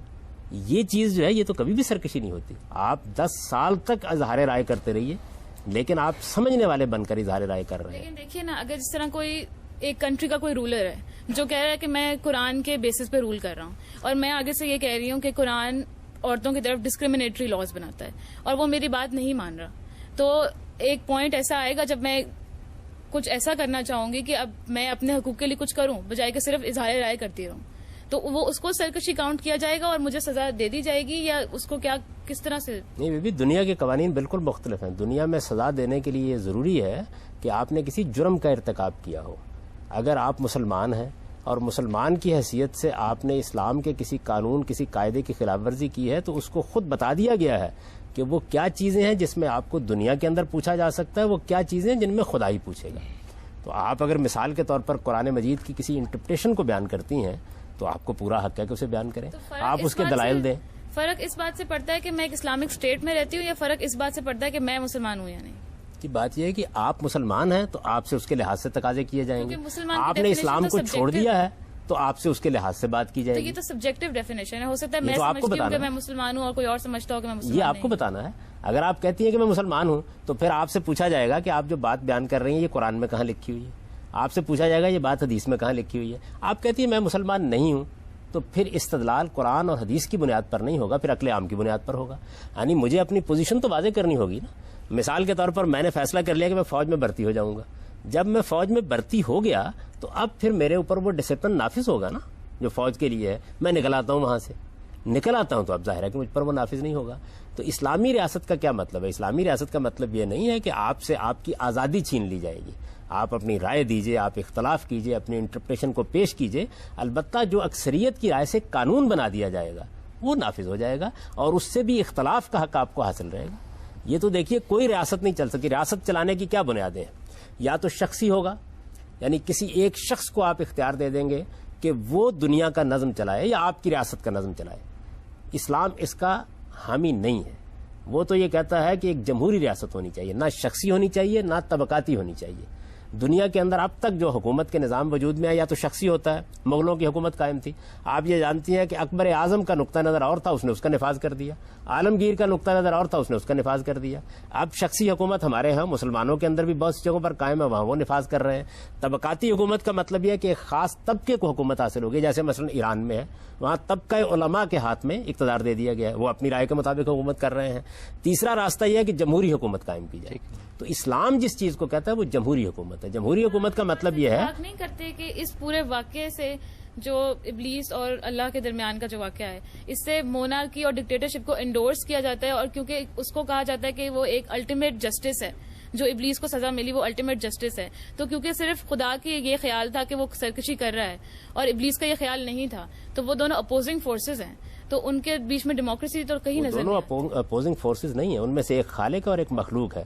یہ بات بھی صحیح نہیں ہے کہ ابلیس کا یہ خیال نہیں تھا. ابلیس نے یہ مانا ہے کہ میں سرکشی کر رہا ہوں اور میں اس پر کھڑا ہو گیا ہوں اور میں اسی بنیاد کے اوپر مقابلہ کروں گا. یہ ساری بات ہوئی ہے اور وہاں پر خدا کا انصاف ہے, ہو رہا ہے. آپ بات کر رہی ہیں انسانوں کے معاملے میں. انسانوں کے معاملے میں اصول یہ ہے کہ امرہم شورا بینہم کا طریقہ ہوگا, یعنی اکثریت کی رائے کی بنیاد پر قانون سازی ہوگی, اکثریت کی رائے کی بنیاد پر فیصلے کیے جائیں گے, اکثریت کی رائے نافذ ہوگی. اقلیت کو حق حاصل ہے کہ وہ تنقید کرے, اپنی رائے بیان کرے, لوگوں کو اس کا قائل کرے. کل کو اگر اس کو اکثریت حاصل ہو جاتی ہے تو وہ قانون بن جائے. ٹھیک, تو دونوں چیزوں کو ملائیے نہیں. ایک دنیاوی قانون ہے, ایک خدا کے ساتھ معاملہ ہے. خدا کے ساتھ جب معاملہ ہوگا تو تب کسی عدالت میں ثابت کرنے کی ضرورت نہیں ہوگی, آپ کا ضمیر خود سامنے کھڑا ہو جائے گا.